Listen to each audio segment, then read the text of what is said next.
نحمده ونصلي ونسلم على رسوله الكريم أما بعد فأعوذ بالله من الشيطان الرجيم بسم الله الرحمن الرحيم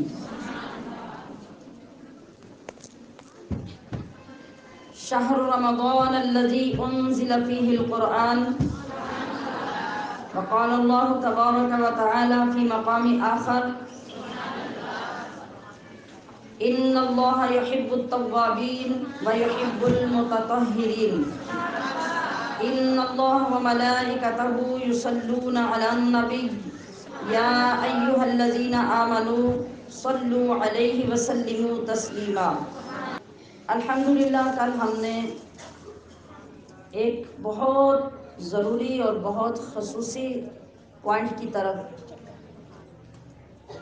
توجہ کی تھی اور میرا خیال ہے کہ کل سے اب تک آپ کی توجہ بھی ادھر ہوگی۔ کیا سیکھنا ہے ہم نے؟ احادیث۔ تو چند باتیں میں نے کل عرض کی۔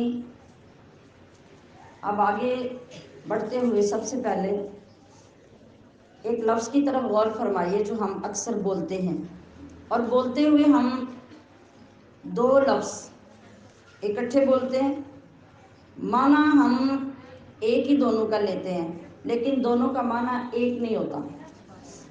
سب سے پہلے آپ نے یہ سمجھنا ہے کہ ان دونوں کے دو معنی ہوتے ہیں۔ اب لفظ کیا ہے؟ لفظ ہے پاک صاف،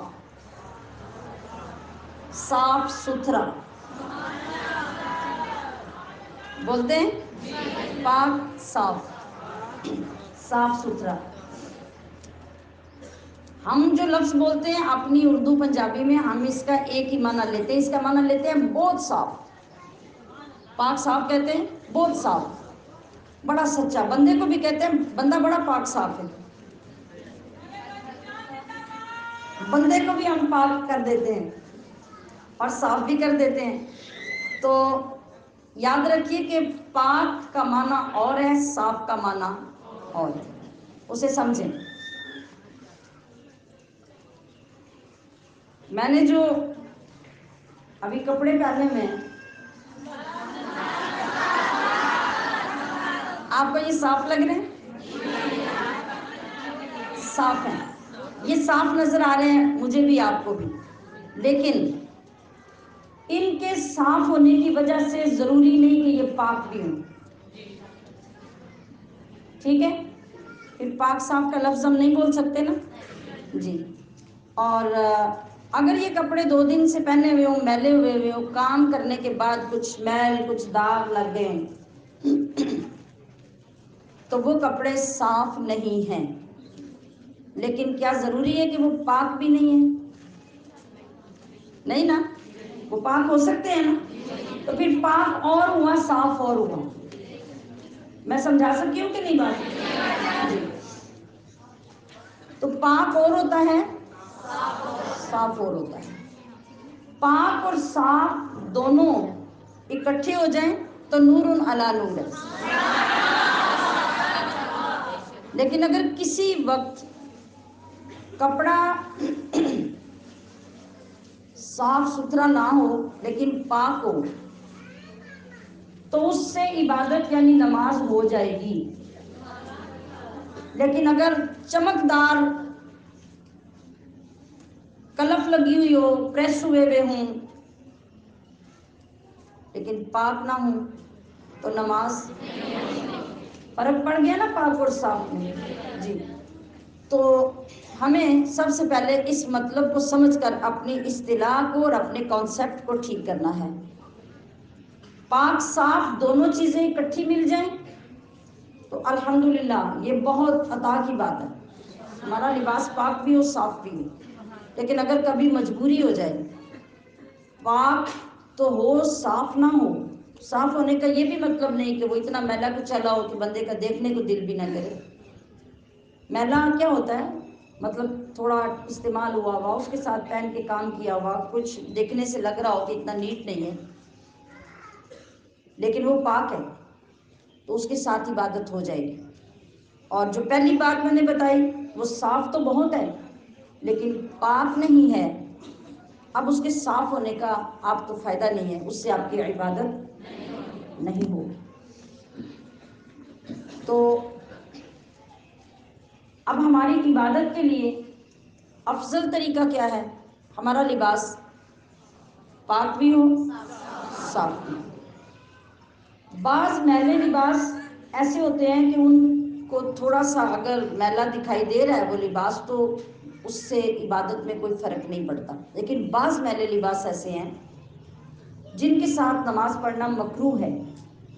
مثلا اگر کوئی بندہ تندور پہ کام کرتا ہے، اگر کوئی بندہ بیکری پہ کام کرتا ہے، اگر کوئی ایسا کام کرتا ہے بندہ جس کی اسمیل ہے، بدبو ہے، جیسے فیکٹری میں، سروس میں، جوتوں کے کام، لیدر کے کام، جن کی اسمیل جو ہے وہ لباس کے اندر رچی بسی ہوتی ہے، یا کوئی بندہ ایسی جگہ پہ جہاں پہ جانور رہتے ہیں، وہ جانوروں کے مطلب اس کو پیشاب کو اور گوبر کو وہ تو نہیں سنبھالنا، اور اس لباس کے ساتھ اس نے اس کو ہاتھ نہیں لگایا، لیکن ان کے اندر رہنے اور ان کی خدمت کرنے اور چارہ ڈالنے اور اس کے ساتھ پوری اسمیل ان کی اس کے لباس کے اندر رچی ہوتی ہے، ایسے ہی ہوتا ہے نا؟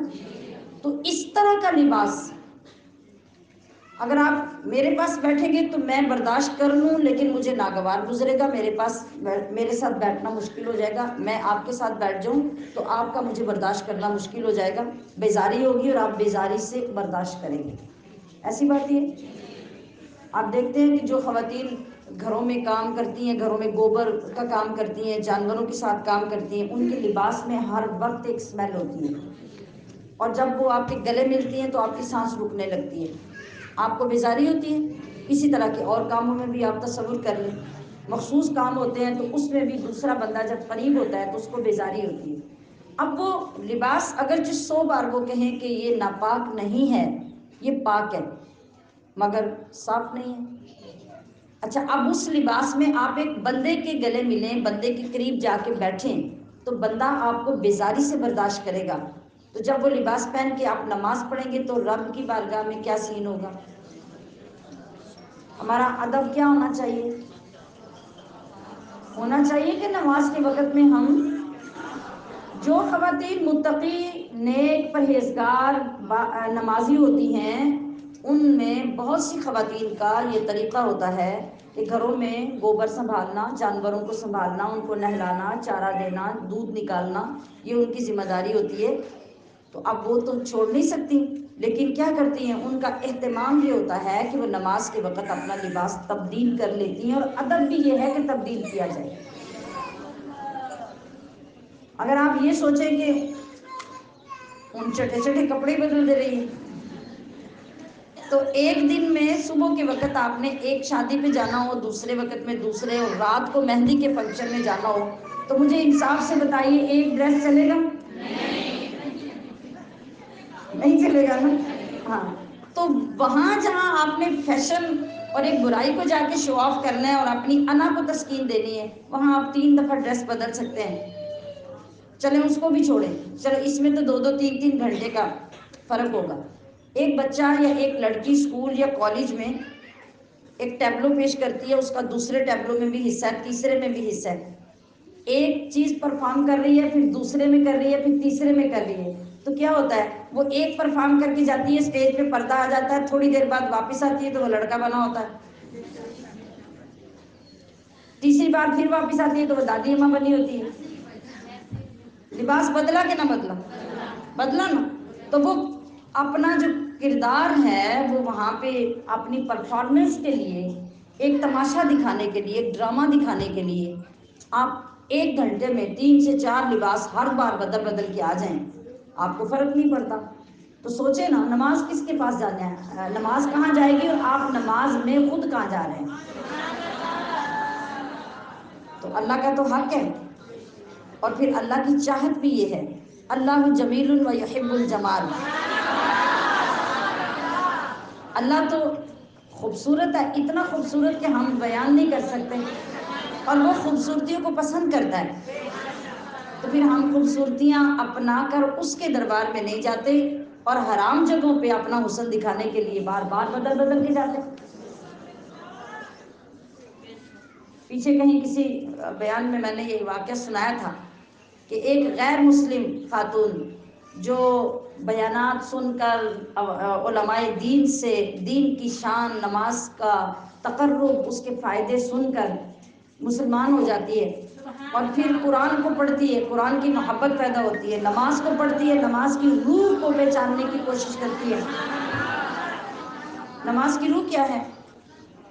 کہ جب آپ کا دل کرے کہ آپ دنیا سے باتیں کر کر کے اوٹ پٹانگ سن سن کے تھک گئے ہیں، آپ چاہتے ہیں کہ میں اپنے رب سے باتیں کروں،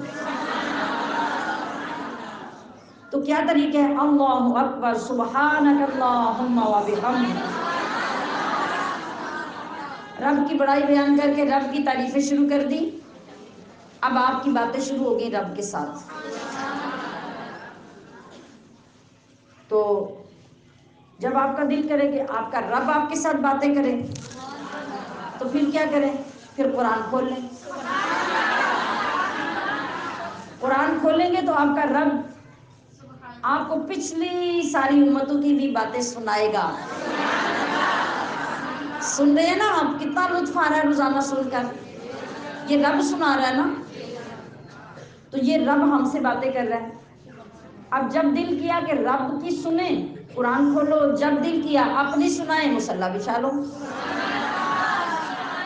یہ بات ہماری سمجھ میں تو نہیں آئی آج تک، ہم نے اس کی کوشش نہیں کی، لیکن وہ خاتون جو مسلمان ہوئی، یہودیت کو چھوڑ کر قرآن پڑھ کے اس کی سمجھ میں بات آ گئی۔ اس نے ایک شاہانہ لباس، اتنا قیمتی کہ جیسے کوئی بادشاہ کی بیوی پہنتی ہو، اس نے وہ ایک لباس بنوا لیا اور اپنی نماز کی جگہ پہ اس کو سیٹ کر کے تیار کر کے رکھ لیا۔ دن میں 5 مرتبہ وہ نماز پڑھتی ہے تو وہ شاہی لباس پہن کے مصلی پہ کھڑی ہوتی ہے۔ مزہ آ گیا نا دین کو سمجھنے کا؟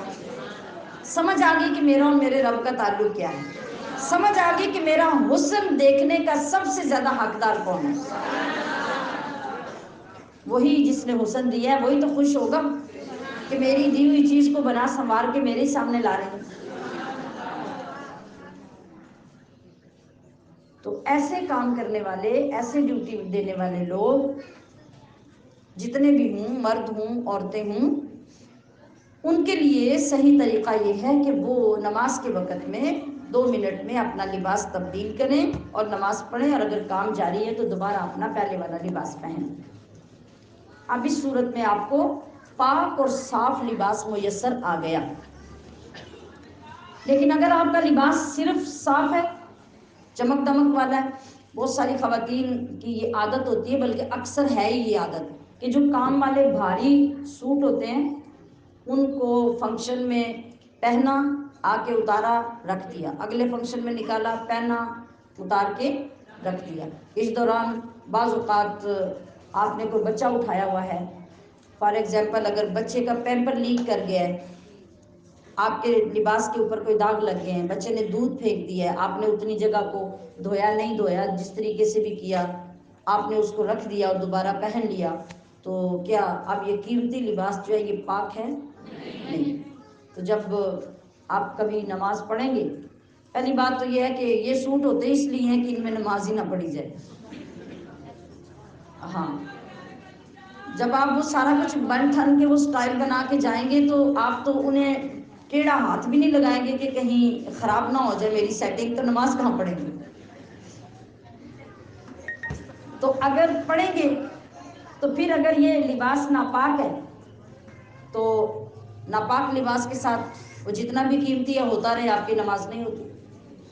یہ چیزیں کتنی غور طلب ہیں، کتنی سمجھنے والی ہیں، اور ہم ان میں کتنی لاپرواہی کرتے ہیں۔ ایک تو اب اس پہ غور فرمائیے گا۔ دوسری بات یہ ہے کہ ہماری جو طہارت ہے، ہماری طہارت کا آغاز ہوتا ہے ہمارے استنجا کرنے سے۔ لفظ کیا ہے؟ استنجا۔ صحیح لفظ کیا ہے؟ استنجا کرنا۔ یعنی آپ نے واش روم یوز کیا اور اس کے بعد آپ نے استنجا جب تک نہیں کیا آپ پاک نہیں ہوتے۔ اچھا، استنجا کرنے کا مطلب تو پاک ہونا ہے۔ جب غلط طریقے سے آپ استنجا کر کے باہر آئیں گے، آپ ایک وضو نہیں، آپ 1000 وضو کر لیں، آپ نماز پڑھ لیں، کیا نماز ہوگی؟ تو ابتدا پاکی کی کہاں ہے؟ استنجا کرنے میں۔ میں نے 2-3 باتیں کل عرض کی تھی کہ ہم جو مس یوز کرتے ہیں، یعنی غلط استعمال کرتے ہیں اپنے غسل خانے کا اور ٹوائلٹ کا، بے شمار مرتبہ، ایک مرتبہ نہیں، تھوڑا سا رش ہو جاتا ہے نا، ہم نے اپنے ادارے میں اپنی جگہ پہ اپنی آنکھوں سے یہ دیکھا ہے کہ تھوڑا سا رش ہے، ٹوائلٹ سے کوئی بندہ نکل نہیں رہا، 2-4 عورتیں باہر کھڑی ہیں، انتظار کر رہی ہیں، وہ سامنے غسل خانے کا دروازہ کھولا، وہاں جا کے پیشاب کر کے باہر آ گئی۔ یہ تو ایک دن کی بات ہے، اور میں نے عرض کیا کہ گھروں کے اندر کتنی عورتوں کو اس بات کی عادت ہے، اور کتنی عورتیں ان چیزوں سے ناواقف ہیں، کتنی تباہی کی بات ہے، اور ہماری نمازیں ہمیں کوئی فائدہ نہیں دے رہی۔ ہماری نماز بھی چل رہی ہے، بے حیائی بھی چل رہی ہے، نماز بھی چل رہی ہے، پردہ کرنے کو دل بھی نہیں کرتا، نماز بھی چل رہی ہے، قرآن پڑھنے کو دل بھی نہیں کرتا۔ یہ کون سی نماز ہے؟ جب اللہ نے کہہ دیا تھا کہ نماز جب پڑھ لی جائے گی، نماز کا جب کوئی پابند ہو جائے گا وہ بے حیا نہیں رہے گا، جب کوئی نماز کا پابند ہو جائے گا وہ برائیوں کو طلاق دے دے گا، وہ ان سے دستبردار ہو جائے گا، کبھی ان کے قریب نہیں جائے گا۔ ہمارا سب کچھ جو چل رہا ہے، اس کی وجہ کیا ہے؟ اس کی وجہ ہے کہ ہمارے نفس اور شیطان نے ہمیں بہت بڑے دھوکے میں ڈالا ہوا ہے۔ اس نماز کے پیچھے ہمیں کچھ مل نہیں رہا، کیونکہ ہم نماز پڑھ نہیں رہے۔ نماز پڑھنے کے لیے شرط کیا تھی؟ طہارت۔ ہماری طہارت ہی نہیں ہے۔ مثال کے طور پہ آپ غسل خانے کو یوز کر کے آگے آپ نے اپنی ضرورت کا پانی استعمال کیا، کیا جو عورت اتنی دیانتدار نہیں ہے کہ وہ ٹوائلٹ میں جا کے رفع حاجت کرے یا پیشاب کرے، وہ غسل خانے میں پیشاب کرنے بیٹھ جاتی ہے، کیا اس کی دیانتداری قابل یقین ہے کہ اس نے پیشاب کر کے سارے غسل خانوں کو دھویا ہوگا اور باہر آئی ہوگی؟ نہیں نا، اس نے صرف اپنی ضرورت کا پانی استعمال کیا ہوگا۔ اور کیا پتا جس نے ٹوائلٹ کا بھی انتظار نہیں کیا اس نے پانی بھی استعمال کیا کہ نہیں، اور وہی عورت اگلے وقت میں انہی کپڑوں میں وضو کر کے نماز پڑھ رہی ہوگی۔ اب بتائیے نماز ہوگی؟ نہیں۔ پھر آپ اس کو یوں استعمال کر کے چھوڑ کے آ گئے، بعد میں کوئی دوسری عورت جس کو پتہ ہی نہیں وہ اس غسل خانے میں جا کے ٹوٹی کھول کے وضو کرتی ہے، بتائیے کیا حشر ہوا؟ کبھی سوچا کسی نے کتنا ظلم کیا اس نے دوسروں پر؟ نہ جانے کتنے لوگوں کی نماز برباد کر دی، کتنے لوگوں کو ناپاک کر دیا، اور پھر اس کے بعد غسل خانے میں جہاں پیشاب کرنے کی جگہ نہیں وہاں آپ جوتے لے کے گئے اور وہاں پہ جا کے استعمال کر کے باہر آئے۔ اب باہر جتنا بھی فرش پاک ہے، صاف ہے، جب ان جوتوں کے ساتھ جہاں جہاں چل کے آپ گئے وہ سارا فرش ناپاک ہوا کہ نہیں ہوا؟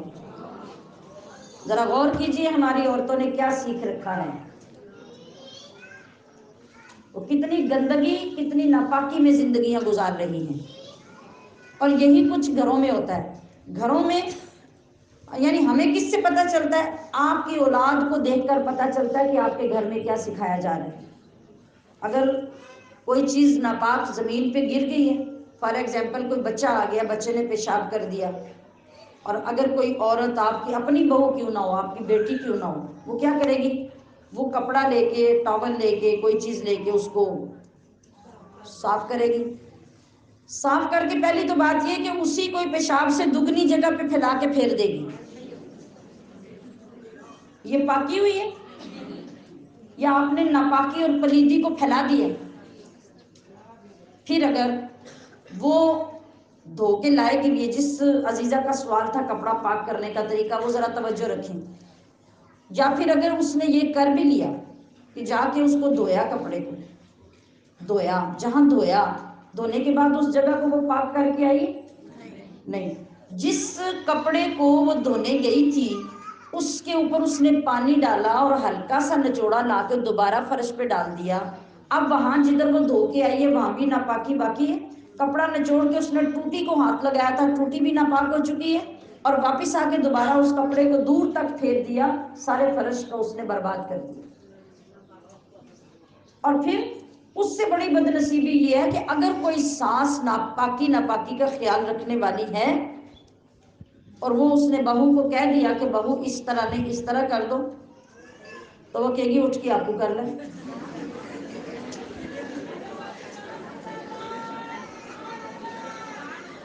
اور پھر نسلیں ناپاک ہو جائیں گی، نسلیں ناپاک ہو جائیں گی۔ ایسی عورتوں کے بیڈ روم ناپاک، ان کے ڈرائنگ روم ناپاک، ان کے کچن ناپاک، ان کے واش روم ناپاک۔ آپ کہاں کھاتے پیتے ہیں، کہاں رہتے ہیں، کیا کھا کے آپ اپنے جسم کی پرورش کرتے ہیں اور پھر پاکی حاصل کر کے نمازیں پڑھتے ہیں، پھر کہتے ہیں دعائیں قبول نہیں ہوتی، پھر کہتے ہیں سجدے میں بھول جاتے ہیں، پھر کہتے ہیں کھڑے ہو کے نماز پڑھنی یاد نہیں رہتی۔ آپ کی تو قیامت تک یہی حالت رہے گی۔ جب تک آپ کو پاکی کے ابتدائی مسائل کا پتہ نہیں ہوگا، جب تک آپ کو اپنے جسم اور کپڑوں کو پاک کرنے کا طریقہ نہیں آئے گا، تب تک تو آپ کی کوئی عبادت، سکون دینا تو بڑی اگلی بات ہے، عبادت قبول ہی نہیں ہوگی۔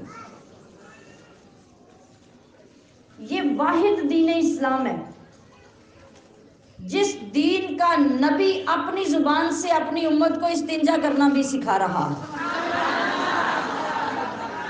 اس سے بڑی پاکی دین کی اور کیا ہوگی، اس سے بڑی عظمت کیا ہوگی۔ یہودی مدینہ میں مسلمانوں کا مذاق اڑاتے تھے، کہتے تھے کہ لو یہ کیسا دین ہے کہ ان لوگوں کا نبی ان کو استنجا کرنا سکھاتا ہے۔ تو حضرت سلمان فارسی نے اس کو جواب دیا، ہاں کیوں نہیں، ہمارا نبی ہمیں استنجا کرنے کے احکام سکھاتا ہے۔ آج جو ہماری صورتحال ہے نا، آج یہ ہماری صورتحال ہے، زمانے کی گندی گالیاں اولاد کے سامنے نکال لیں تو وہاں حیا نہیں آئے گی، دین کا مسئلہ پوچھنے کے لیے حیا آئے گی اور ساری زندگی مسئلہ نہیں کو پوچھے گا۔ یہ کیسی حیاداری ہے بھائی، یہ کیسی حیاداری ہے؟ یہ شیطان کی وہ چال ہے جس نے ہمیں انتہا درجے کا بے وقوف بنا رکھا ہے، اور اتنا نقصان کہ کائنات میں کوئی بندہ اپنے ہاتھوں اتنا نقصان نہیں کرتا جتنا اپنے دین کا ہم اپنے ہاتھوں نقصان کر رہے ہیں۔ آغاز میں جب پانی کا یہ سلسلہ نہیں ہوتا تھا، یہ فراوانی نہیں ہوتی تھی، موٹریں نہیں ہوتی تھی، ٹوٹیاں نہیں ہوتی تھی، اور جن علاقوں میں پانی بھی نہیں ملتا تھا، کنووں سے نہروں سے جا کے لوگ پانی بھر کے لا کے استعمال کرتے تھے۔ اس وقت لوگ کس طرح استعمال کرتے تھے پانی، اور زمانہ مصطفیٰ صلی اللہ علیہ وسلم میں دیکھیں تو وہاں پر بھی جو طریقہ کار تھا لوگوں کا، راتوں کے وقت یا دن کے وقت بھی اگر جانا ہے تو دور کھیتوں میں، گڑوں میں، ٹیلوں کے پیچھے جا کے رفع حاجت ہوتی تھی، اور مٹی کے ڈھیلوں کے ساتھ طہارت ہوتی تھی، ایسے ہی جی۔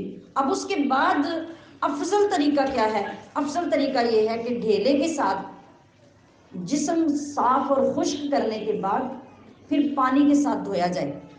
ان اللہ یحب التوابین ویحب المتطہرین، یہ آیت جو نازل ہوئی نا قرآن پاک کی، یہ آیت نازل ہوئی اہل قباء کے لیے، جہاں مسجد قباء ہے نا، قباء کی وادی کے جو لوگ تھے، یہ ان کی شان میں آیت نازل ہوئی۔ جب آیت نازل ہوئی تو نبی کریم صلی اللہ علیہ وسلم نے وہاں کے متقی لوگوں کو، مردوں کو بلایا۔ آپ نے پوچھا کہ تم لوگ کس طرح طہارت کرتے ہو، تمہارا طہارت کرنے کا طریقہ کیا ہے کہ اللہ تمہاری طہارت کی تعریف کر رہے ہیں؟ تو انہوں نے بیان کیا کہ یا رسول اللہ، ہم جب رفع حاجت کرتے ہیں، پیشاب یا پخانے کے بعد، ہم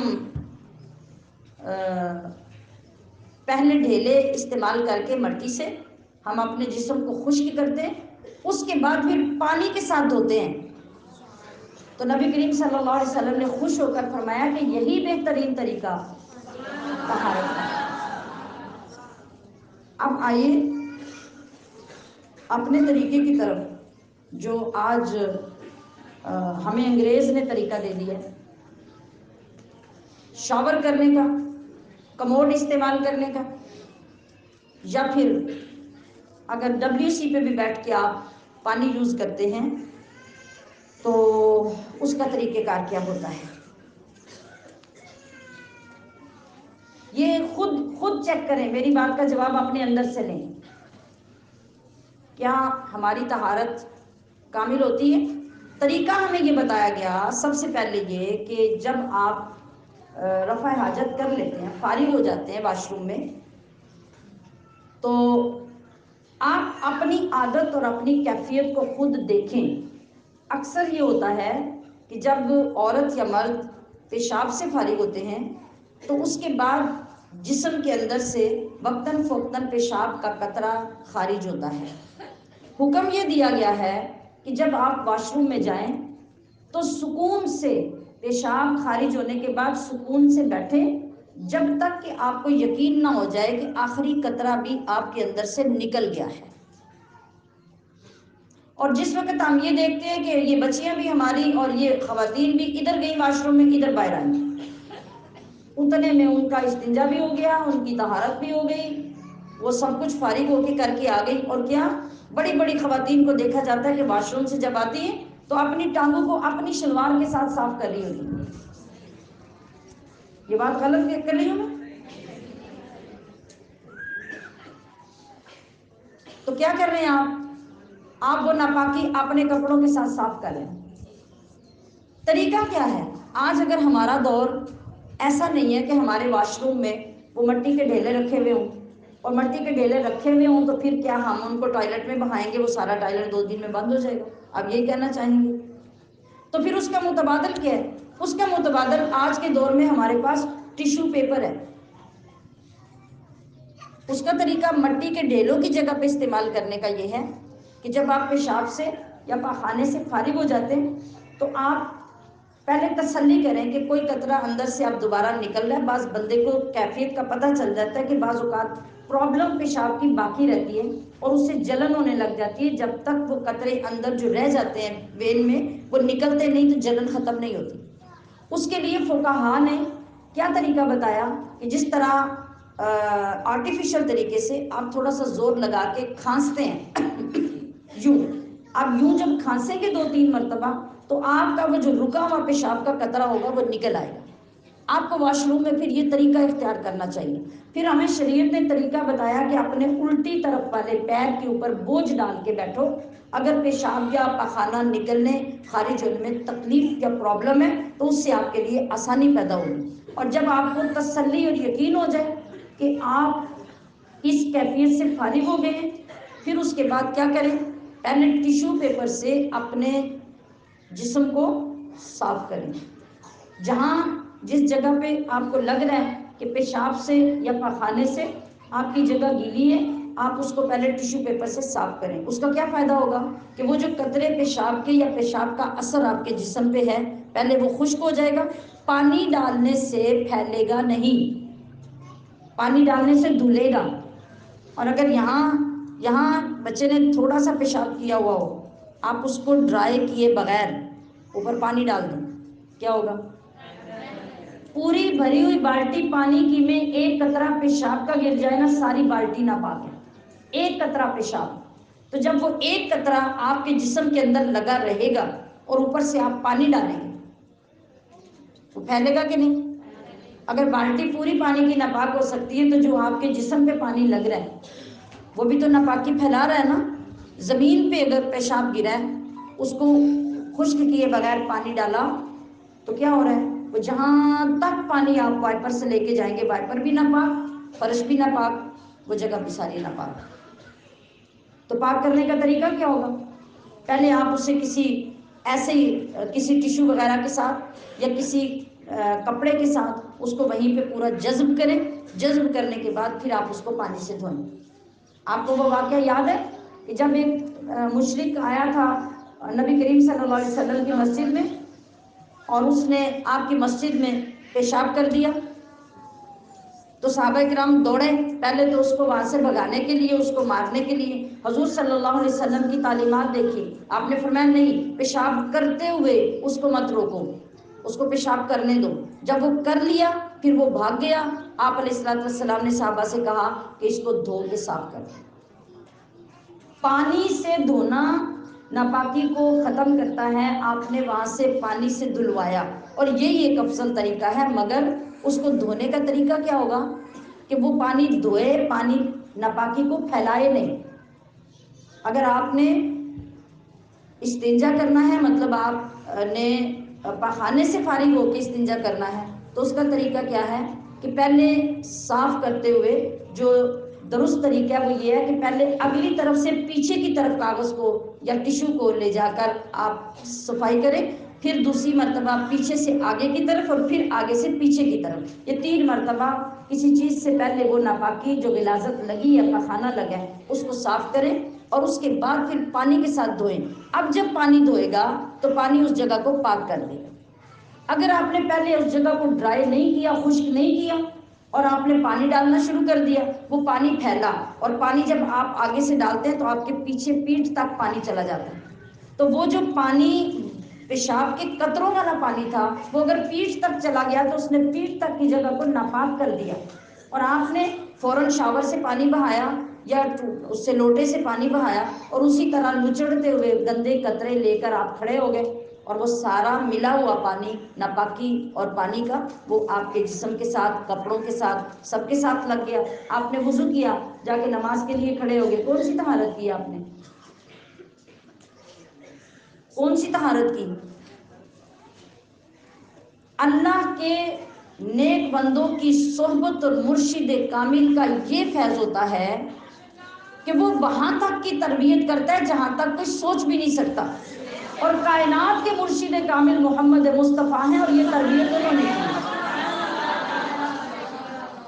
اور پھر اس کے بعد پھر میں اپنی بات کرتی ہوں، ہم نے تعلیم حاصل کی بھی، پھر آگے دنیا کو پڑھایا بھی، مسائل پڑھے بھی، یاد بھی کیے، ان کے پیپر بھی دیے، لیکن اتنی گہرائی میں کسی نے سمجھایا نہیں۔ جب مرشد کامل کا در ملا اور آپ کا دامن ملا اور آپ کو حضرت سیدنا مرشدنا اخندزادہ مبارک کا اسوہ دیکھا اور ان کے ساتھ رہنے والوں سے سنا، تو پتہ چلا کہ عین وہ طریقہ جو مصطفیٰ نے سکھایا تھا آج اگر کوئی مرشد اس پہ عمل کر رہا ہے تو وہ حضرت سیدنا مرشدنا اخندزادہ مبارک۔ یہ جتنی چیزیں میں نے آپ کو بھی بتائی ہیں یہ ساری باتیں آپ کی ذات کے اندر موجود تھیں، اور آپ ہر وقت جو طہارت کرتے آپ اسی طریقے کے ساتھ طہارت فرماتے،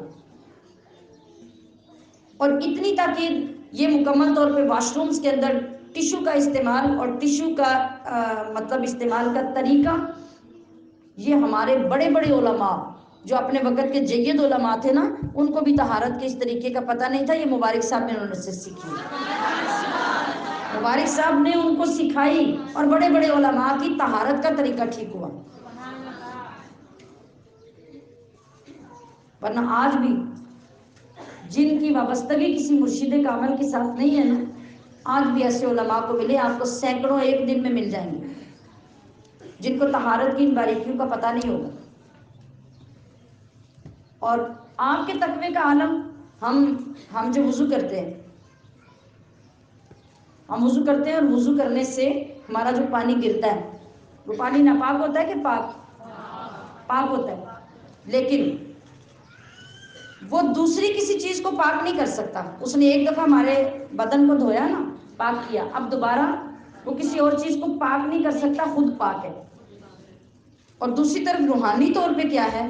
روحانی طور پہ یہ ہے، حضرت امام اعظم ابو حنیفہ رضی اللہ تعالی عنہ آپ فرماتے ہیں کہ جب کوئی بندہ وضو کرتا ہے اور سب سے پہلے پڑھتا ہے بسم اللہ والحمد للہ، بولیں آج سے کیا پڑھنا ہے وضو سے پہلے؟ اور وضو شروع کرتا ہے، نیت کیا ہوتی ہے کہ میں کسی بھی عبادت کے لیے یا ویسے طہارت کے لیے وضو کر رہی ہوں۔ اس نیت کے ساتھ جب انسان بسم اللہ والحمد للہ پڑھ کے وضو کرتا ہے، ہاتھ دھوتا ہے، ہاتھوں سے کیے گئے صغیرہ گناہ اس پانی کے اندر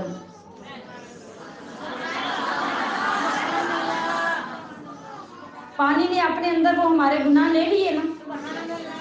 آپ نے کلی کی تو منہ کے اندر غیبت، چغلی، جھوٹ، اس کے جو گناہ تھے اچھی طرح کلی کرنے سے ان کا گناہ پانی کے ساتھ باہر آ گیا۔ کبھی یہ سوچ کے وضو کیا کہ یہ وضو ہمیں کیا فائدہ دے رہا ہے؟ نہیں نا۔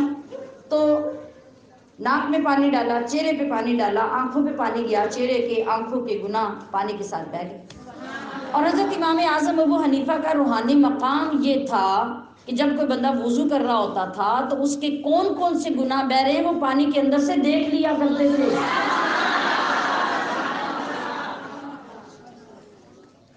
اب یہاں دیکھیے، عوام کے لیے تو یہ ہے کہ وہ پانی جو چھینٹے گر رہے ہیں پانی کے وہ پاک ہیں، لیکن خواص کا مقام کیا ہے؟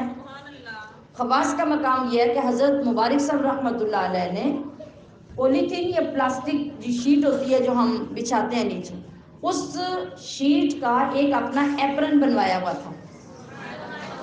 سفر میں، حضر میں، گھر میں، مسجد میں آپ کے خادم کے پاس آپ کا ایپرن رہتا تھا، اور جب آپ وضو فرماتے تو پہلے آپ وہ ایپرن اپنے کپڑوں کے آگے ڈالتے، پھر آپ وضو فرماتے کہ وہ پانی جس کے اندر میرے گناہ شامل ہیں وہ میرے جسم کے ساتھ دوبارہ نہ لگے۔ ہمیشہ ساری زندگی آپ نے اس طریقے سے وضو فرمایا۔ ہمارا کیا حال ہوتا ہے؟ ہم گرمی میں جان بوجھ کے بڑے بڑے چھینٹے مارتے ہیں، گرمی ہے خیر ہی ہے، پورے کپڑے گیلے۔ ہمارا یہ وضو ہے اور یہ جہالت ہماری کی حدیں ہیں۔ تو پھر ہم کون سی نمازوں کو گنتی کر کر کے سنبھال رہے ہیں آخرت کے لیے؟ کون سی طہارت سیکھ رہے ہیں؟ ہم تو ناپاکی، گندگی، غلاظت پھیلا رہے ہیں۔ تو میرے خیال کے مطابق ہمارا ابھی اگلے 2-3 دن یہ ٹاپک چلے گا اور یہ بہت ضروری ہے، تو میں مزید اسی پہ کچھ باتیں آپ کے سامنے پیش کرنا چاہوں گی تاکہ ہم توبہ کر کے سب سے پہلے اپنی طہارت کا نظام ٹھیک کر لیں اور اس محبوب کا شکریہ ادا کریں ہر سانس کے ساتھ، ہر لمحے کے ساتھ، جس محبوب نے ہمیں اتنا ستھرا دین عطا کیا، اتنا پاک دین عطا کیا، اور اپنی زبان حال سے بھی یہ کہیں کہ شکر ہے تیرا خدایا، میں تو اس قابل نہ تھا، شکر ہے تیرا خدایا، میں تو اس قابل نہ تھا، دامن احمد تھمایا، میں تو اس قابل نہ تھا، دامن احمد تھمایا، میں تو اس قابل نہ تھا، اور وہ نبی جن کو بلایا، وہ نبی جن کو بلایا عرش پر تو نے خدا، امتی ان کا بنایا، میں تو اس قابل نہ تھا، امتی ان کا بنایا، میں تو اس قابل نہ تھا، اور گمراہی کے ایسے نازک دور میں تو نے مجھے، آپ سب کہیں کہ گمراہی کے ایسے نازک دور میں تو نے مجھے ان کی سنت پر چلایا، میں تو اس قابل نہ تھا، ان کی سنت پر چلایا، میں تو اس قابل نہ تھا۔ اور اس پاک کلام کا شکریہ جو اللہ نے ہمیں تھما دیا اور اس کے ساتھ ہمیں جوڑ دیا، تو آئیے اس سے اپنے قلوب و اذہان کو منور کرنے کے لیے تھوڑا سا وقت اس کی طرف خرچ کریں۔ اعوذ باللہ من الشیطان الرجیم، بسم اللہ الرحمن الرحیم، قد خسر الذین کذبوا بلقاء اللہ حتى إذا جاءتهم الساعة بغتة قالوا يا حسرتنا على ما فرطنا فيها وهم يحملون أوزارهم على ظهورهم ألا ساء ما يزرون وما الحياة الدنيا إلا لعب ولهو وللدار الآخرة خير للذين يتقون أفلا تعقلون قد نعلم إنه ليحزنك الذي يقولون فإنهم لا يكذبونك ولكن الظالمين بآيات الله يجحدون وَلَقَدْ كُذِّبَتْ رُسُلٌ مِّن قَبْلِكَ فَصَبَرُوا عَلَىٰ مَا كُذِّبُوا وَأُوذُوا حَتَّىٰ أَتَاهُمْ نَصْرُنَا وَلَا مُبَدِّلَ لِكَلِمَاتِ اللَّهِ وَلَقَدْ جَاءَكَ مِن نَّبَإِ الْمُرْسَلِينَ وَإِن كَانَ كَبُرَ عَلَيْكَ إِعْرَاضُهُمْ فَإِنِ اسْتَطَعْتَ أَن تَبْتَغِيَ نَفَقًا فِي الْأَرْضِ أو سلما في السماء فتأتيهم بآية ولو شاء الله لجمعهم على الهدى فلا تكونن من الجاهلين إنما يستجيب الذين يسمعون والموتى يبعثهم الله ثم إليه يرجعون وقالوا لولا نزل عليه آية من ربه قل إن الله قادر على أن ينزل آية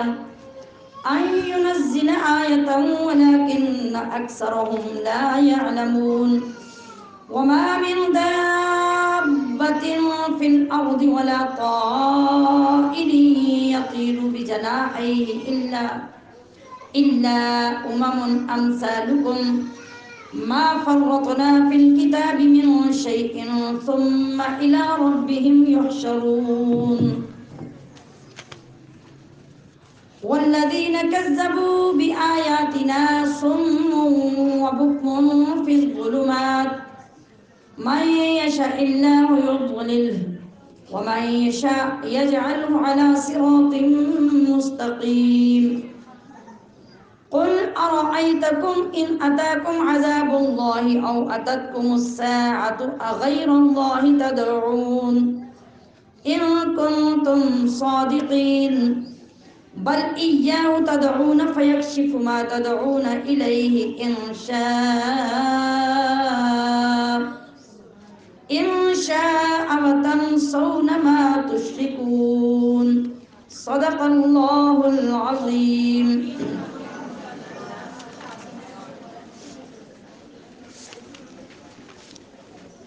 آج ہم نے کون سا رکوع پڑھا ہے؟ ماشاءاللہ اب آپ کو پتہ چل گیا ہے کہ کون سا رکوع کہاں سے شروع ہو رہا ہے.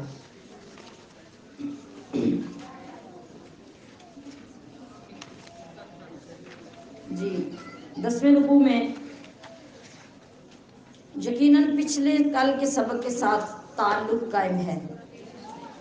یعنی جو سبق ہم نے کل پڑھا، جو چیزیں ہم نے کل پڑھی، پرسوں پڑھی، وہ ساری مربوط ہو کے چلی آ رہی ہیں، جن کا اکثر تعلق قیامت کے ساتھ ہے، قیامت کا انکار کرنے والوں کے ساتھ، ان کو ملنے والے عذاب کے ساتھ، اور ان کی نافرمانیاں اور ان کے جو انجام، جو عذاب ہیں، ان سب کا مختلف انداز سے ذکر ہو رہا ہے.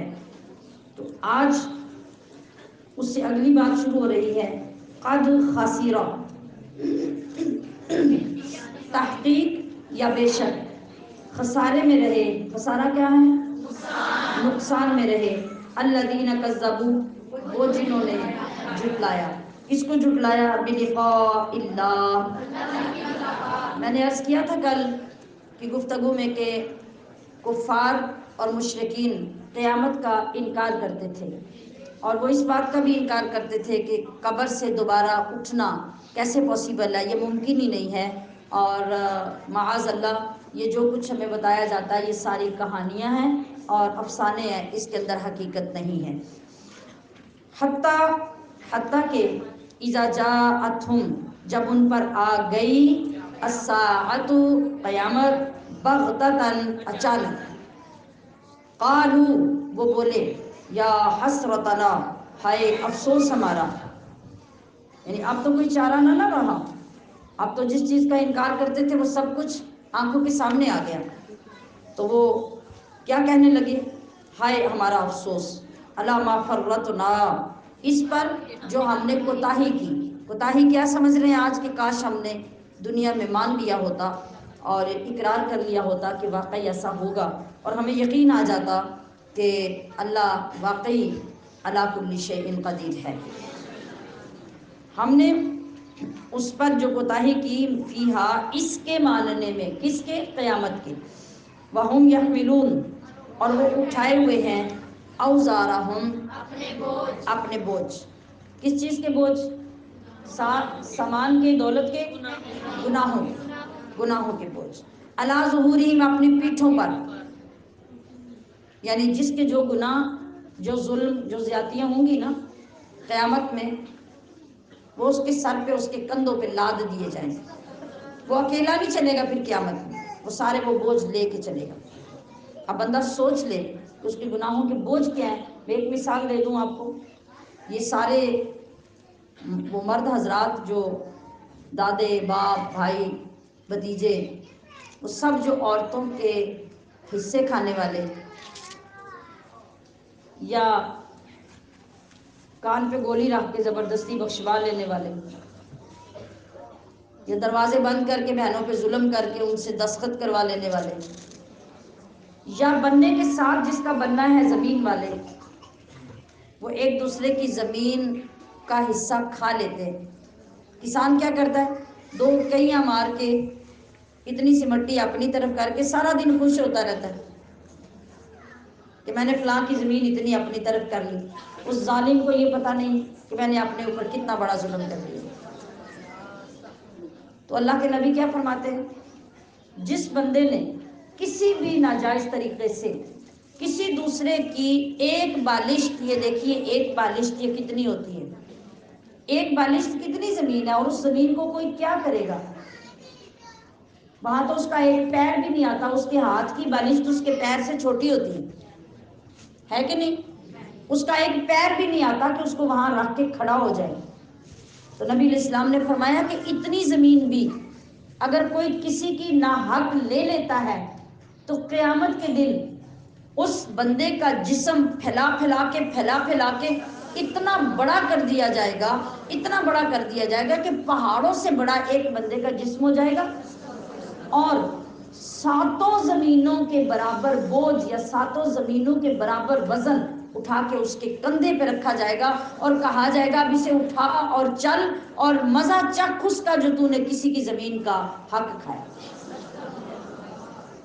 تو سوچ لیجئے گناہوں کے وزن کتنے ہوں گے. تو وہ وزن لاد دیے جائیں گے ہر ایک پہ، اس کی پشت کے اوپر. خود اٹھاؤ، آج وزن کوئی نہیں اٹھائے گا. الا ساء ما یزرون، کیا ہی برا بوجھ ہے جو وہ اٹھاتے ہیں. یعنی وہ اٹھاتے ہیں کا کیا مطلب، یا وہ اٹھائیں گے کا کیا مطلب؟ آج جو بیج لگائیں گے وہی کل کو بوئیں گے، جو فصل اگائی ہوگی وہی اٹھانی پڑے گی کندھوں پہ. تو اب اسے خود پتا ہے کہ وہ کتنے بوجھ والی فصل لگا رہا ہے. وَمَا الْحَيَاةُ الدُّنْيَا، اور نہیں ہے دنیا کی زندگی، الا مگر لاعب کھیل، وَلَهْوٌ اور تماشا.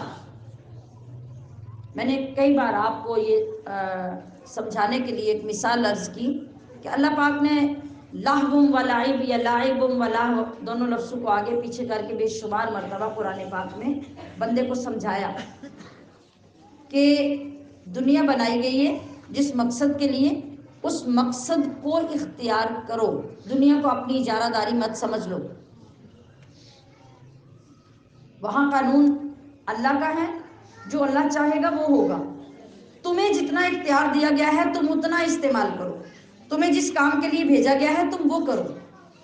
اگر تم نوکر یا ملازم بن کے آئے ہو کسی فیکٹری میں تو فیکٹری کے مالک تو نہیں بن جاتے. تو دنیا میں اللہ نے اس لیے تو نہیں بھیجا کہ تم دنیا کے مالک بن جاؤ. تمہیں ایک چھوٹی سی ڈیوٹی دے کے بھیجی ہے، اور وہ کمائی ہے تمہاری آخرت کے لیے، اس کو جمع کرو. وہ تو تم بھول گئے. تو دنیا جس میں تمہیں آزمانے کے لیے بھیجا گیا تو تم آزمائش کی بجائے وہاں دل لگا بیٹھے. اس کی حقیقت کیا ہے؟ اس کی حقیقت ایسے ہے جیسے آپ کی کسی علاقے میں کسی جگہ پہ 3 دن کا میلہ لگ جاتا ہے، یا کسی شہر میں سرکس لگ جاتی ہے 1 ہفتے کے لیے. سرکس کو سمجھتے ہیں؟ کیا کچھ اس میں نہیں ہوتا. دنیا کی ہر چیز، ہر شعبے کی دکان، ہوٹل، ریسٹورنٹ، مکان، فلیٹ رہنے کے لیے، دیکھنے کے لیے طرح طرح کے تماشے اور فلمیں اور ڈرامے اور نہ جانے کیا کیا کچھ دنیا سے اٹھا کے وہاں لا کے پوری دنیا آباد کر دی جاتی ہے ایک ہفتے کے لیے. اور جہاں جہاں لوگوں کو پتہ چلتا ہے شوقین ٹولیوں کی ٹولیوں میں وہاں آ کے بیٹھ جاتے ہیں انجوائے کرنے کے لیے. اور کسی کا دل نہیں کرتا وہاں سے جانے کو، اور وہ کسی کا دل نہیں کرتا کہ یہ ختم ہو جائے اور دوبارہ واپس پہلے جیسا ماحول آ جائے. لیکن ہوتا کیا ہے وہاں پہ کمٹمنٹ ایک ہفتے کی ہوتی ہے، اور ایک ہفتے کے بعد وہ جو ٹھیکہ ہوتا ہے وہ ختم ہو جاتا ہے. ہر دکان والا، ہر تماشے والا، ہر ڈرامے والا، ہر فلم دکھانے والا اپنا اپنا سامان اٹھاتا ہے اور چل پڑتا ہے. اب دوسرے دن آپ جائیں وہاں جہاں پہ سرکس لگی ہوئی تھی، کیا نظر آئے گا؟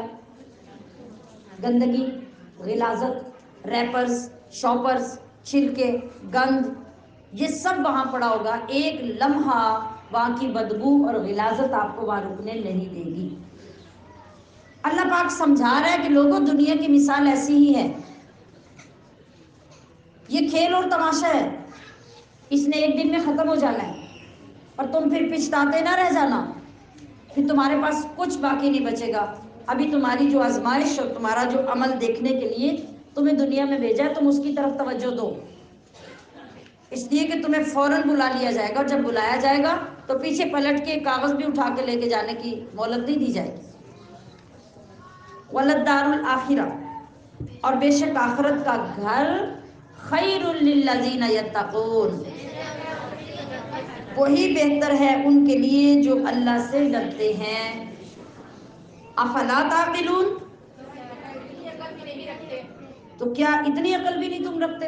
یعنی اتنی مثالیں دے کے تمہیں سمجھایا جاتا ہے، پھر بھی تمہاری عقل کام نہیں کرتی کہ ہم سنجیدہ ہو جائیں اور اپنے رب کے ساتھ ٹوٹا ہوا تعلق جوڑ کر اس کو راضی کر لیں. قد نعلم، بے شک ہمیں معلوم ہے، انہو کہ یقیناً، لیحزنک، اے محبوب رنجیدہ کرتی ہے یا غمزدہ کرتی ہے آپ کو، الذی وہ بات، یقولون جو یہ لوگ کر رہے ہیں. یہ کون کہہ رہا ہے؟ اللہ پاک. اللہ پاک اپنے محبوب سے ان لوگوں کی ساری چیزیں بیان کرنے کے بعد مخاطب ہو رہا ہے اور فرما رہا ہے کہ اے حبیب ہمارے سے کوئی بات ڈھکی چھپی نہیں ہے. آپ کو جو بات دکھ دیتی ہے، لوگوں کے تانے، لوگوں کا مذاق، لوگوں کی تکلیفیں، اذیتوں والے جملے، آپ ان باتوں سے غمزدہ ہوتے ہیں، ہمیں اچھی طرح معلوم ہے.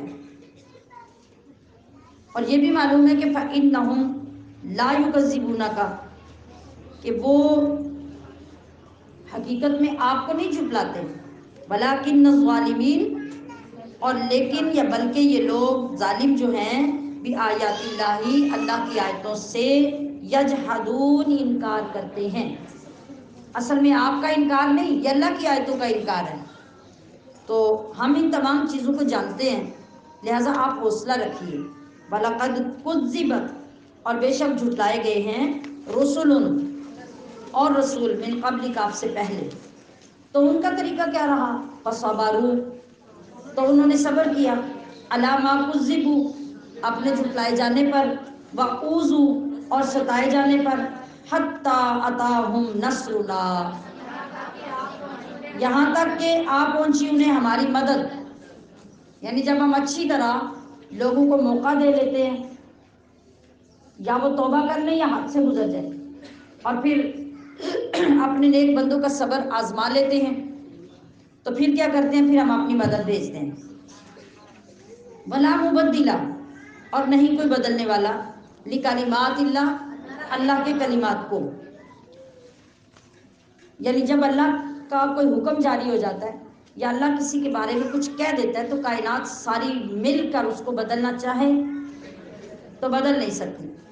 تو وَلَقَدْ جَاءَكَ، اور ضرور آ ہی چکی ہیں تمہارے پاس، مِن نَبَإِ الْمُرْسَلِينَ، خبریں رسولوں کی. یعنی قرآن میں ہم نے آپ کے ساتھ یہ ساری چیزیں شیئر کی ہیں، بیان کیا ہے، باری باری مختلف اوقات میں بیان کرتے رہتے ہیں، اور آپ اچھی طرح یہ سن چکے ہیں کہ پچھلے رسولوں کے ساتھ کیا کیا ہوتا رہا اور وہ کس کس حد تک صبر کرتے رہے، اور آخرکار ان ظالموں اور مجرموں اور جھٹلانے والوں کو میں نے صفحہ ہستی سے مٹا دیا عذاب میں پیس کر رکھ دیا، ان کا کچھ باقی نہیں بچا۔ تو یہ ساری باتیں اللہ کیوں کر رہے ہیں اپنے محبوب سے؟ لاڈلے محبوب ہے نا، تو اللہ نرمی سے، پیار سے، محبت سے پچھلی باتیں کر کے حوصلہ دے رہا ہے، میرے محبوب گھبرانا نہیں، یہ پچھلے سارے نبیوں کے ساتھ ایسا ہو چکا ہے، تو اگر آپ کے ساتھ یہ کر رہے ہیں تو یہ ان کی بدبختی کی انتہا ہے اور آپ کے عروج کی انتہا ہے۔ وَإِنْ كَانَ كَبُرَ، اور اگر گراں گزرا یعنی بھاری اور مشکل لگا ہے، علیکا آپ پر، اعراضہم ان کا حق سے منہ پھیرنا،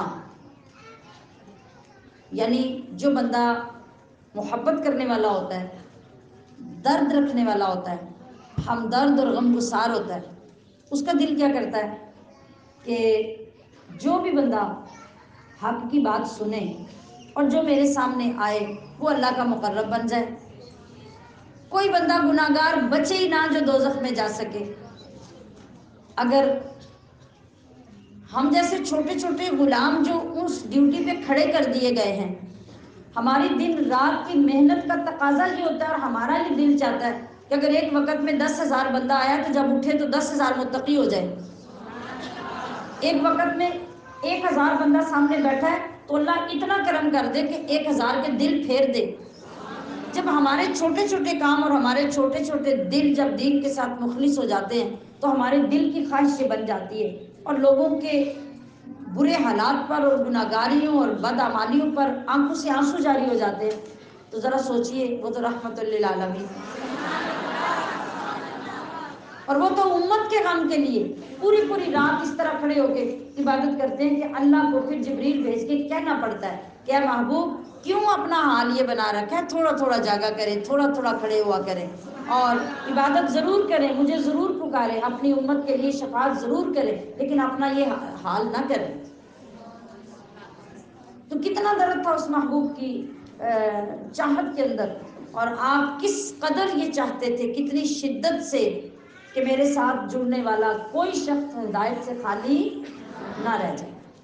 تو جب کافر مشرک مذاق کرتے تھے، انکار کرتے تھے، کبھی تالیاں بجاتے، کبھی کہکے لگاتے، کبھی طرح طرح کے تانے دیتے، کبھی منہ پہ کھڑے ہو کے انکار کر جاتے کہ آپ تو ہیں ہی جادوگر، آپ تو دیوانے ہو گئے، آپ فلاں ہو گئے، اور ادھر مقام کیا ہے، ادھر آدم سے لے کے عیسیٰ علیہ السلام کے نبیوں کے بھی یہ سرتاج ہیں، یہ دلدار ہیں، یہ بادشاہ ہیں، اور ادھر ایک مکے کا معمولی سا بندہ اٹھ کے کھڑا ہوتا ہے اور آپ کو تانے دے کے برا بھلا معاذ اللہ کہہ کے چلا جاتا ہے، تو کتنا دل دکھے گا محبوب خدا کا۔ تو جو ہی ادھر آپ کے دل کے اندر رنج پیدا ہوتا ہے فوراً اللہ بھیجتا ہے جبریل، جبریل دیکھو میرا محبوب پریشان بیٹھا، جاؤ جا کے اسے مجدہ اجابت دو۔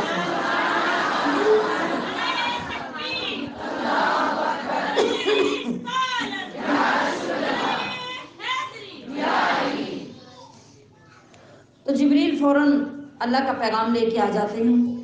تو آپ دیکھیے اللہ کا انداز دیکھیے اپنے محبوب کو خوش کرنے کا، تسلی دینے کا۔ اللہ فرماتا ہے کہ اے میرے محبوب، اگر آپ کو یہ بڑا ناگوار گزرتا ہے کہ یہ لوگ ایمان کیوں نہیں لاتے، یہ مجھے اور آپ کو کیوں نہیں مانتے، تو پھر ایسا کریں، ذرا غور کیجئے گا اللہ کیا فرما رہا ہے۔ آپ پھر فَإِنِ اسْتَطَعْتَ، پھر ایسا کریں اگر آپ کے اندر یہ طاقت ہے نا، ان تبتغی، تو آپ تلاش کر لیں، نفقاً فی الارض، زمین کے اندر کوئی سرنگ اور وہاں چلے جائیں، اور او سلماً، یا کوئی سیڑھی لگا دیں فی السماء، آسمان کی طرف اوپر چڑھ جائیں، اور فتاتیہم بآیہ، پھر یا کوئی ایسی نشانی، کوئی ایسا معجزہ جو اس سیڑھی پہ چڑھ کے آسمان سے اتار کے لے آئیں، یا زمینوں کے اندر اتر کے زمین سے نکال کے لے آئیں، تو شاید آپ پرسکون ہو جائیں کہ یہ لوگ پھر اس کو مان لیں گے، لیکن نہیں، اے محبوب یہ ایسا کرنے والے نہیں ہیں۔ وَلَوْ شَاءَ اللَّهُ، اور اگر اللہ چاہتا، لَجَمَعَهُمْ عَلَى الْهُدَىٰ، تو ساری کائنات کو ایک پل میں کن کہہ کے ہدایت پہ جمع کر دیتا۔ کوئی برا، کوئی بدعمل، کوئی نالائق، کوئی انکار کرنے والا رہتا ہی نہ. فلا تکونن من الجاہلین، تو نہ ہو جائیے آپ ان میں سے جو حقیقت کا علم نہیں رکھتے. یعنی ان کی محبت میں گم ہو کر آپ اس قدر اپنے آپ کو پریشان اور ملول خاطر نہ کیجیے کہ گویا آپ یہ سمجھ ہی نہ رہے ہوں کہ اللہ کی منشا کیا ہے. اللہ کی منشا اگر سب کو ہدایت دینا ہوتا تو دے دیتا، لیکن دنیا کا جو یہ نظام، دنیا کا پرکھنا، آزمانا، پھر درجات کو ڈکلیئر کرنا، پھر اوپر اور نیچے کے درجات دینا، پھر دنیا کے اندر رنگینیاں پیدا کرنا، یہ سب کچھ اللہ نے چاہا، اسی وجہ سے سب کو برابر لیول پہ نہیں رکھا. آج آپ دیکھیں کہ دنیا کے اسی نظام کے تحت ہر نظام چلتا ہے. اسکول، پرائمری اسکول سے لے لیں یونیورسٹی تک، ہر بندے کا لیول جدا ہے، برابر کوئی نہیں ہے. کسی فیکٹری، کسی مل، کسی کمپنی میں چلے جائیں، وہاں پر بھی نیچے سے لے کے اوپر تک مختلف درجات ہیں. یہ سب کہاں سے فالو ہو رہے ہیں؟ اللہ کے نظام سے. ساری دنیا چل ہی اسی طرح رہی ہے، کبھی کوئی کسی کے برابر نہیں ہو سکا. نہ سب کا مزاج ایک جیسا ہوا، نہ منصب ایک جیسا ہوا، نہ اللہ کے ہاں مرتبہ ایک جیسا، نہ دنیا میں ایک جیسا. اسی طرح آپ اپنے ہر گاؤں کو، ہر دیہات کو، ہر سوسائٹی کو، ہر شہر کو دیکھ لیں، وہاں پر بھی کوئی برابری نہیں ہے. آپ اگر 1000 مکان ایک جیسے جوڑ کے بنا دیں نا، جیسے بعض سوسائٹیز میں یہ پالیسی ہوتی ہے، یا حکومت جو کوارٹر بناتی ہے ان میں یہ پالیسی ہوتی ہے، تو پھر بھی آپ ہر دروازہ کھولیں گے اندر الگ ہی نمونہ ہوگا. کوئی کسی جگہ پہ برابری نہیں ہے. تو اللہ نے سمجھایا، بتایا کہ میرے پیارے محبوب، آپ ان باتوں پہ غور کیجئے، آپ ان پہ پریشان مت ہوئیے. اگر ایسا پاسبل ہوتا اور اگر آپ کا رب یہی چاہتا کہ ساری دنیا ہدایت پہ آ جائے تو آ جاتی. کیا مسئلہ تھا اللہ کے لیے؟ کوئی پرابلم نہیں تھا، وہ ایک دم سے سب کچھ ہو جاتا. لیکن اللہ یہ چاہتا نہیں. اللہ نے انسان کو عقل دی ہے، شعور دیا ہے، اختیار دیا ہے. اب اس نے دیکھنا ہے کہ میری دی ہوئی عقل، میرا دیا ہوا شعور اور میرا دیا ہوا اختیار یہ استعمال کیسے کرتا ہے. کیا آپ جب کسی کو سکھاتے ہیں، کوئی تربیت دیتے ہیں، اس کے بعد اس کو پرکھتے ہیں کہ نہیں؟ کوئی بھی چیز لے لیں، آپ لیڈیز ہیں نا، آپ نے کسی شعبے کو دیکھ لیں. آپ اگر ٹیچر ہیں، آپ کسی بچے کو مختلف چیزیں سکھاتے ہیں تو بعد میں اس کا امتحان لیتے ہیں کہ نہیں؟ لیتے ہیں. کیوں لیتے ہیں؟ آپ یہ دیکھنا چاہتے ہیں کہ میری اتنی محنت اور میں نے اتنی محبت سے جو اس کو تیار کیا، اس نے سیو کتنا کیا ہے، سنبھالا کتنا ہے، اور اب اس کے دماغ کو چیک کرتے ہیں آپ کہ وہ کتنا تیز ہے اور کتنا اچھا اس نے پک کیا ہے. آپ نے کسی کو کوکنگ سکھائی تو آپ سارا کچھ کروانے کے بعد آزمانے کے لیے اس کو چھوڑ دیتے ہیں. اسے کہتے ہیں بھی یہ چیز ہے، یہ چیز تم نے تیار کر کے مجھے چیک کرانی ہے. وہ غلط بھی کرے گا، صحیح بھی کرے گا. اسی جگہ پہ بیٹھ کر سیکھنے والی 2 لڑکیاں، 4 لڑکیاں جب وہی ایک چیز اسی ریسیپی کے ساتھ برابر چیزیں ڈال کر بنا کے لائیں گی تو کیا چاروں بندوں کا ٹیسٹ الگ نہیں ہوگا؟ ہوگا نا. اللہ نے نیچر ہی ایسی بنائی ہے بندے، یہ اس کی ایک حکمت ہے. اسی طرح سے آپ کسی کو فیصلہ کرنے کا اختیار دیتے ہیں، سمجھانے، سکھانے، پڑھانے کے بعد، تو ہر بندے کا فیصلہ جدا ہوگا. اوپینین اپنا اپنا ہوگا، سب کا برابر نہیں ہوگا. طریقہ ڈیل کرنے کا، گائیڈ کرنے کا، آپ کو جواب دینے کا سب کا مختلف ہوگا، ایک جیسا نہیں ہوگا. کیا وجہ ہے؟ اللہ نے رسی کے ساتھ باندھا نہیں ہے. اللہ نے شعور دے دیا، اختیار دے دیا، عقل دے دی، ساتھ اختیار دے دیا کہ یہ غلط ہے، یہ صحیح ہے، اب تم فیصلہ کرو کیا لینا ہے، غلط کے صحیح. پھر بندہ فیصلہ کرے گا. یہی اللہ تعالیٰ کی حکمت ہے، اور اسی کے تحت یہ سارے ایمان اور کفر، اچھائی اور برائی، یہ ساری کائنات میں چلتی ہیں اور اس نے چلتے رہنا ہے.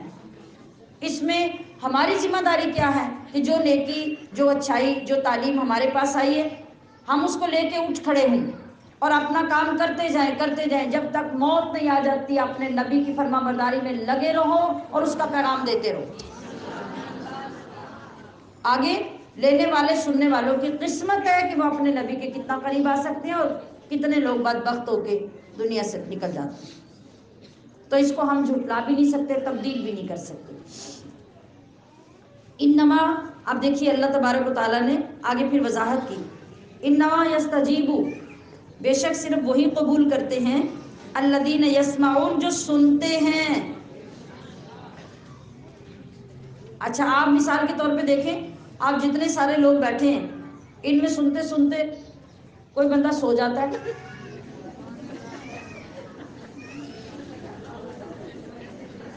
کوئی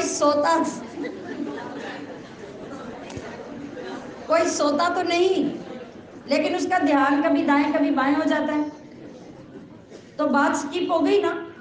سونے والا بھی نہیں سن سکا اور ادھر ادھر توجہ کرنے والا بھی نہیں سن سکا. تو اللہ کیا فرما رہا ہے؟ انما یستجیب الذین یسمعون، جو توجہ سے سنتا ہے قبول وہ کرتا ہے. تو سب سے پہلے توجہ سے سننا ضروری ہے. اور فرمایا والموتى، اور جو مردہ دل ہے نا، سننا کس طرح ہے؟ ایک ہے ظاہری کان سے سننا، ایک ہے دل کے کان سے سننا. تو ہدایت اس کان سے سننے سے نہیں ملتی، ہدایت اندر کے کان سے سننے سے ملتی ہے. برائی بھی آپ کے اندر ہے، اچھائی بھی آپ کے اندر ہے، باہر سے نہیں آتی. باہر سے جو چیز سنتی ہے، آپ جو سنائی دیتی ہے، جب آپ کے اندر کے کان اس کو توجہ سے سن لیتے ہیں بات بن جاتی ہے. اور جب اوپر سے سن کے آپ اٹھ کے چلے جاتے ہیں تو وہ ہدایت یہی رہ جاتی ہے، آپ اپنی گاڑی میں بیٹھ کے واپس چلے جاتے ہیں. والموتى، اور جو مردہ دل ہیں، یبعثہم اللہ، اللہ انہیں اٹھائے گا، ثم الیہ یرجعون، پھر وہ اسی کی طرف لوٹائے جائیں گے. لوٹائے جائیں گے کا کیا مطلب ہے؟ یہ ایک بہت بڑی دھمکی ہے. اگر آپ اس ٹون میں اس کو سمجھے نا تو تب آپ کو سمجھے آئے گی. سمپل لفظ یہ ہے کہ اٹھائے جائیں گے، بس اٹھائے جائیں گے، اس سے میں کیا سمجھ آئے؟ ہمیں اس ٹون کو سمجھنا ہے. اللہ کس ٹون میں یہ فرما رہا ہے؟ یہ بہت بڑی دھمکی ہے. جب ایک بندہ ایک پولیس ہے نا، پولیس کو اپنے اوپر بڑا اگر اعتماد ہے اور وہ سمجھتے ہیں کہ آج نہیں 6 ماہ بعد نہیں، جب بھی ہوگا ہمارا مجرم جہاں بھی جائے گا پکڑا جائے گا، تو ان کی دھمکی کیا ہوتی ہے؟ جاؤ بچوں ساری دنیا میں پھر آؤ، آنا تو ہمارے پاس ہی ہے. کتنی بڑی دھمکی ہے. تو یہ رب یہ دھمکی دے رہا ہے، فرما رہا ہے کہ جہاں مرضی چلے جائیں، جو مرضی کر لیں، جتنی مرضی نافرمانی کر لیں، پلٹ کر تو ادھر ہی آنا. تو کہاں جائیں گے؟ کون بچائے گا؟ کوئی بھی نہیں بچا سکتا. وقالو، اور وہ بولے، لولا نزل، کیوں نہیں اتری، علیہ ان پر، آیتن، کوئی نشانی، من ربہ، ان کے رب کی طرف سے. یہ جھٹلانے والے جو لوگ ہیں یہ وہ کہتے ہیں، یعنی وہ کہتے ہیں کہ ہماری ہر منہ مانگی خواہش پوری ہو اور جو جو معجزہ ہم مانگے وہ آتا جائے آتا جائے. مگر جب ہر معجزہ نہیں آتا اور نبی علیہ الصلوۃ والسلام بعض اوقات پریشان ہوتے، خاموش ہوتے، تو اللہ فرماتا کہ اے حبیب، اگر کائنات بھر کے کافروں کی فردن فردن خواہشیں پوری کر کے اتنے معجزے ہم ایک وقت میں ان کو دکھا دیں نا، تو جنہوں نے نہیں ماننا انہیں نہیں ماننا. لہٰذا آپ ان کے لیے پریشان نہ ہوں. آپ کا کام کیا ہے؟ وما علیک الا البلاغ المبین، بس آپ میرا میسج ان تک پہنچاتے جائیں، ان کو پیغام دیتے جائیں، آپ کا کام یہ ہے. تو قل، آپ فرما دیجئے، ان اللہ قادر، بے شک اللہ قادر ہے، علی ان ینزل آیہ، اس پر کہ وہ کوئی نشانی اتارے، کوئی بھی کسی وقت بھی، اس کی قدرت میں کوئی کمی نہیں. ولکن اکثرہم، اور لیکن اکثر ان میں، لا یعلمون، علم ہی نہیں رکھتے. تو جو علم حاصل ہی نہیں کرنا چاہتا اسے آپ جو مرضی دکھا لیں، اس سے کوئی فرق نہیں پڑے گا. وما من دابۃ، اور کوئی چلنے والا جانور، یعنی دابہ جو 2 پیروں سے 4 پیروں سے زمین کے اوپر چلتا ہے، ہر کوئی زمین پہ چلنے والا کوئی ایسا نہیں. ولا طائر، اور نہ کوئی پرندہ، یطیر، جو اڑتا ہے،